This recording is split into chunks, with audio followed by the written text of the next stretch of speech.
Today we are going to be doing a potato harvest. I did do a quick one earlier this year that I posted on the community post, but I wanted to see what they looked like a couple weeks later, so I'm going to be harvesting some of these, and maybe these will be better for storage. At first it might look like there's nothing there, but you have to get digging to find the potatoes. And right here is one of the first big ones I found. I also found quite a few earthworms. And this is the last potato I pulled up from this plant. Here's another potato. Here's the potato that it started with. Now it's time for the second plant.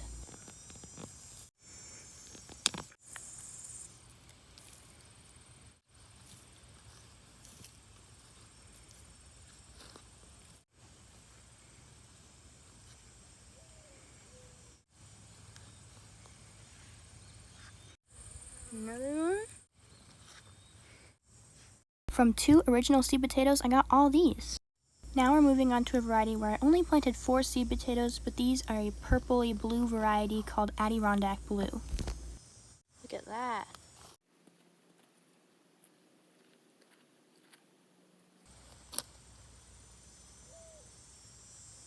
I'm really excited for all the potatoes that I got. I still have more to harvest as well, so hopefully you can see my next harvest in the next video.